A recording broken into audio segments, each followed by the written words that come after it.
আজকে আমরা আলোচনা করব পিএসসি মিসলেনিয়াস এক্সামিনেশন 2023 তার লাস্ট মিনিট সাজেশন নিয়ে। তোমাদের পরীক্ষার ডেট দিয়ে দিয়েছে প্রিলিমিনারি এক্সামের। তোমরা জানো প্রিলিমিনারি এক্সামের ডেট হচ্ছে কত না 15 সেপ্টেম্বর 2024, অর্থাৎ 15ই সেপ্টেম্বর পরীক্ষা। আজকে হয়ে গেল 11 তারিখ, আর মাত্র কয়েকদিন বাকি, এবং এই মুহূর্তে লাস্ট মিনিট সাজেশন কী করবে সেটা নিয়ে আজকের আলোচনা। অনেকেই আমাদেরকে রিকোয়েস্ট করেছো, সেই কারণে ভিডিও দেখো। তোমরা সকলেই জানো প্রিলিমিনারি এক্সাম হচ্ছে 200 মার্কসের এবং কোশ্চেন থাকবে 100টি। কোশ্চেন থাকবে 100টি এবং টাইম থাকবে 1.5 ঘন্টা, 1 ঘন্টা 30 মিনিট, অর্থাৎ টাইম কিন্তু খুব বেশি নেই। এর মধ্যেই তোমাদেরকে করতে হবে কি না 25টা অঙ্ক করতে হবে এবং 75টা জেনারেল নলেজ করতে হবে। 75টা জেনারেল নলেজ বা জেনারেল স্টাডিজের এমসিকিউ থাকবে, যার জন্য মার্কস থাকবে 150 আর অ্যারিথমেটিকের জন্য 25টা কোশ্চেন, যার জন্য মার্কস থাকবে 50। প্রথম কথা হচ্ছে টাইম কম। এখন এই কম টাইমের জন্য তোমাদেরকে যেটা বলবো সেটা সবার আগে হচ্ছে কোশ্চেন ভালো করে পড়বে। কোশ্চেন পড়ার পরে সেখানে রোল নাম্বার, রেজিস্ট্রেশন নাম্বার যা যা লিখতে হয় সেগুলো, কোশ্চেন বুকলেট নাম্বার যা যা লিখতে হয় সেগুলো ভালোভাবে লিখবে। নেক্সট হচ্ছে লেখার পরে অ্যান্সার দিতে হবে। এবার ওএমআর শিট কেমনভাবে ফিল আপ করতে হয় সেই ব্যাপারটা আগে থেকে তোমাদেরকে প্র্যাকটিস করে যেতে হবে।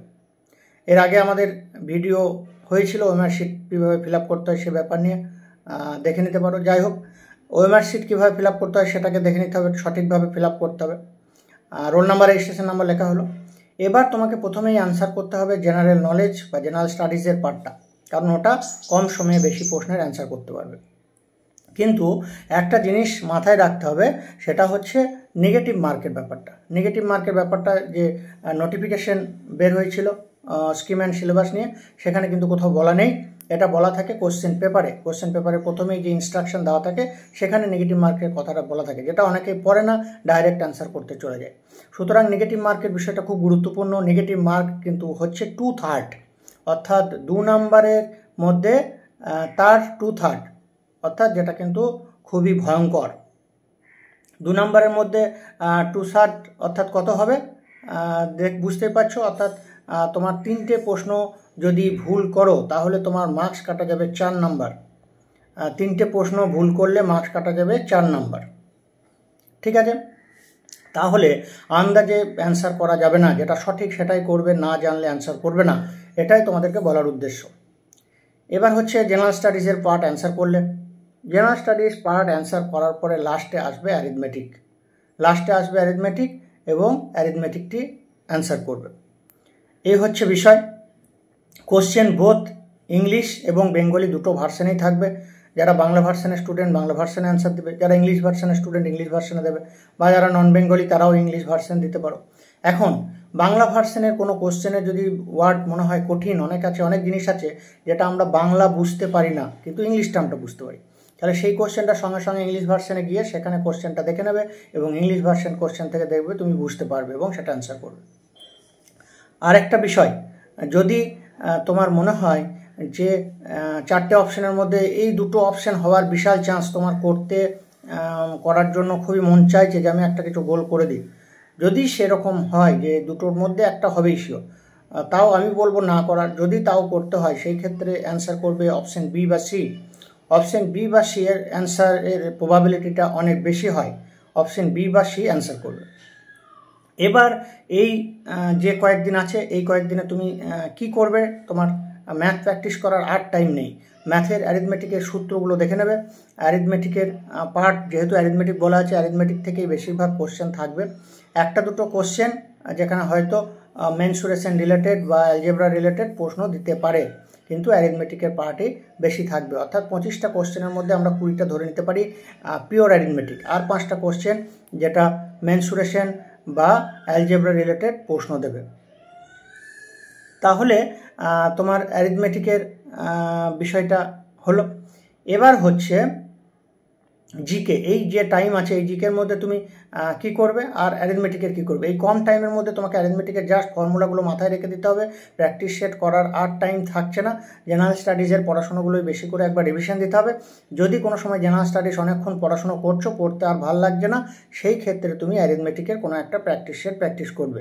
আর আরও একটা বিষয়, সেটা হচ্ছে লাস্ট 10 ইয়ার্সের কোশ্চেন, যেটা দেখা খুব প্রয়োজন। প্রিভিয়াস ইয়ারের প্রিলিমিনারি কোশ্চেনটা দেখবে এবং সেখান থেকে কিন্তু 50% কোশ্চেন কমন পাবে যদি লাস্ট 10 ইয়ার্সের কোশ্চেন দেখো। সেই কোশ্চেনগুলো দেখবে। আমাদের যারা অনলাইন ব্যাচে যুক্ত আছো বা যারা আমাদের গ্রুপে আছো, স্টাডি ম্যাটেরিয়ালসের পুরনো কোনো নোটস, কোনো স্টাডি ম্যাটেরিয়ালস যেগুলো আগে দিয়েছি এখন যদি খুঁজে পাচ্ছ না এরকমও যদি মনে হয়, সেটা আবার গ্রুপে চেয়ে নেবে, প্রিভিয়াস ইয়ারের কোশ্চেনটা দেখবে। এই একটা বিষয়। এবার জেনারেল স্টাডিজের কোন কোন জিনিসগুলো তুমি ভালোভাবে একটু রিভিশন দেবে এই অল্প সময়ের মধ্যে। জেনারেল স্টাডিজের মধ্যে কী কী রিভিশন দেবে না, ডেলি জেনারেল সায়েন্স থেকে যে খাতা করতে বলা হয়েছিল, যেখানে 1 লাইনার প্রশ্ন উত্তর যে লিখেছিলে বা যে নোটসগুলো দেওয়া হয়েছিল সেগুলো রিভিশন দেবে। ইন্ডিয়ান হিস্ট্রিরও একই ব্যাপার, যেগুলো 1 লাইনার স্টাডি হিসাবে লিখেছিলে সেইগুলো। এই মুহূর্তে আর গোটা চ্যাপ্টার পড়ার আর টাইম নেই। 1 লাইনার হিসাবে যে ইম্পর্টেন্ট পয়েন্ট যেগুলো লিখতে বলেছিলাম, যেগুলো লিখেছিলে বা যেগুলো দেওয়া হয়েছিল সেগুলো পড়বে। ইন্ডিয়ান জিওগ্রাফির ক্ষেত্রেও সেম, যেগুলো একদম পয়েন্ট করে রেডি করা আছে, শুধুমাত্র সেই পয়েন্টগুলোকেই রিভিশন দেবে, নতুন করে আর বই পড়ার টাইম নেই। এরপর হচ্ছে বিভিন্ন জেনারেল নলেজের যে চ্যাপ্টার বা স্ট্যাটিক জিকের বিভিন্ন যে চ্যাপ্টার সেগুলো দেখবে। ইন্ডিয়ান ড্যান্স দেখবে, ইন্ডিয়ান প্লে অ্যান্ড প্লেয়ার দেখবে, এনভায়রনমেন্টাল সায়েন্সের ইম্পর্টেন্ট জাস্ট পয়েন্টগুলোকে দেখবে, বিভিন্ন যে নোটস দেওয়া হয়েছিল বা যেগুলো তোমরা খাতায় নোট করেছো অলরেডি, শুধুমাত্র সেগুলো দেখবে। প্ল্যানেটসের ক্ষেত্রেও জাস্ট পয়েন্টগুলো দেখবে। ভারতের রাষ্ট্রপতিগণ, যে প্রথম থেকে যে রাষ্ট্রপতি যারা হয়েছেন সেই লিস্টটা দেখবে। ইন্ডিয়ান কনস্টিটিউশনেরও বেসিক যে পয়েন্টগুলো যেগুলো তোমরা যা নোট করেছিলে এতদিন, শুধু সেইগুলোই দেখবে, নতুন করে আর বই পড়তে যাওয়ার টাইম নেই। ইম্পর্টেন্ট ডেজ দেখে নেবে সবগুলো। Monuments and places of India সব দেখে নেবে। গেমস অ্যান্ড স্পোর্টসের যে ইম্পর্টেন্ট পয়েন্ট, বিভিন্ন প্রশ্ন উত্তর যেগুলো রেডি করেছিলে শুধুমাত্র সেগুলো দেখবে। Art and culture of India দেখে নেবে। ইন্ডিয়ান লিটারেচারের যেগুলো নোট করা আছে সেগুলো দেখবে। ইন্টারন্যাশনাল অর্গানাইজেশন একবার দেখে নেবে, ফুল ফর্ম কি, প্রত্যেকটার হেডকোয়ার্টার কোথায় অবস্থিত, কোন দেশে অবস্থিত, আর মোটো কী বা উদ্দেশ্য কী, অর্গানাইজেশনের উদ্দেশ্য কী, সেটাও এমসিকিউ এর আকারে প্রশ্ন আসতে পারে। Famous personality of India and world দেখে নিতে হবে, যেগুলো তোমাদের খাতায় অলরেডি করা আছে, নতুন করে আর কিছু করতে যাবে না। States and capital of union territory, states and union territory যে ক্যাপিটাল সেগুলোকে দেখে নেবে, সোজা জিনিস। ফেস্টিভ্যালস অফ ইন্ডিয়ান স্টেট, প্রত্যেকটা স্টেটের যে ফেস্টিভ্যাল সেগুলো দেখে নেবে। অ্যাবাউট ওয়েস্ট বেঙ্গল থেকে অনেক প্রশ্ন আসবে। ওয়েস্ট বেঙ্গল থেকে তোমাদেরকে অনেক পিডিএফ নোটস দেওয়া হয়েছে, অনেক রেকর্ডেড ভিডিও ক্লাস লিঙ্ক দেওয়া হয়েছে, সেগুলো ফলো করবে তাহলেই হবে। নোবেল প্রাইজ, ইন্ডিয়া থেকে এখনও পর্যন্ত কারা কারা নোবেল প্রাইজ পেয়েছে, কোন টপিকের উপরে নোবেল প্রাইজ আছে, প্রত্যেকটা দেখতে হবে। এছাড়াও লাস্ট ইয়ারে আমাদের অল ওয়ার্ল্ড বেসিস কারা কোন টপিকের উপরে নোবেল প্রাইজ পেয়েছেন, তাদের নাম এবং কোন টপিক সেটাকে দেখতে হবে। এই হচ্ছে বিষয়। অ্যারিথমেটিকের জন্য যে চ্যাপ্টার যেগুলো যা বলা হয়েছিল তোমাদেরকে, সুবীর দাস বা আর.এস. আগরওয়ালের অ্যারিথমেটিকের যে চ্যাপ্টারগুলো আছে সেগুলো মোটামুটি সবই দেখতে হবে। আমাদের যে এই মুহূর্তে টাইম নেই, যেটা বললাম, জাস্ট ফর্মুলাগুলো দেখবে, এতদিন যা প্র্যাকটিস করেছো বা আমাদের যে কোশ্চেন দেওয়া হয়েছিল, প্র্যাকটিস সেট বা রেকর্ডেড ভিডিও ক্লাস লিঙ্ক যেগুলো যা দেওয়া হয়েছিল সেগুলো ফলো করবে। তাহলে এই হচ্ছে মোটামুটি বিষয়। একটা জিনিস মনে রাখতে হবে যে এই প্রিলিমিনারি যে মার্কস সেটা কিন্তু ফাইনাল মেরিট লিস্টে যোগ হবে না, কিন্তু তবুও এই মার্কসটা তোমার কাজে লাগবে। কি, এই মার্কসটা যদি ভালো পাও, যদি প্রিলিমিনারি পাস করতে পারো, তবেই কিন্তু মেন্স পরীক্ষা দিতে পারবে। তারপরে মেন্স, তারপরে হচ্ছে ইন্টারভিউ। মেন্স হচ্ছে 450 নাম্বার, যেটা আমরা ভিডিও পরে আবার নিয়ে আসবো। তোমরা প্রিলিমিনারি আগে ভালোভাবে দাও এবং তারপরে হচ্ছে পার্সোনালিটি টেস্ট 100 মার্কস। তোমরা এর আগে আমাদের চ্যানেলের যেটা ছিল ডিলিট হয়ে গেছে বিশেষ কারণবশত, সেখানে তোমরা দেখেছো যে কয়েকশো স্টুডেন্টের যে সাকসেস স্টোরি, ইন্টারভিউ এক্সপিরিয়েন্স, সেগুলো তোমাদের শুনেছো যারা আমাদের চ্যানেল আগে থেকে ফলো করছো, এবং সেইগুলো তোমাদের কাজে লাগবে। তোমাদেরকে খাতায় নোট করতে বলা হয়েছিল, সেখানে সমস্ত কিছু কাজে লাগবে। এখন যেহেতু আর সেটা নেই, সুতরাং এখন আপডেট আমরা প্রত্যেকটা ভিডিও আবার পরপর দিয়ে দেবো, সেগুলো ফলো করো, সাথে থাকো। এই হচ্ছে ব্যাপার। এই মুহূর্তেও যারা আমাদের সাথে যুক্ত হতে চাও লাস্ট মিনিট সাজেশন বা পরবর্তী মেন্স ইন্টারভিউয়ের জন্য, আমাদেরকে হোয়াটসঅ্যাপে কন্ট্যাক্ট করবে, একমাত্র ফোন করার দরকার নেই। হোয়াটসঅ্যাপ করবে, হোয়াটসঅ্যাপ নাম্বার দেখবে এই ভিডিও নিচে ডেসক্রিপশন বক্সে দেওয়া আছে বা কমেন্ট সেকশনেও দেওয়া আছে। না পেয়ে থাকলে কমেন্টস করবে, সেখানে তোমাদেরকে দিয়ে দেওয়া হবে। তাহলে এই হচ্ছে বিষয়।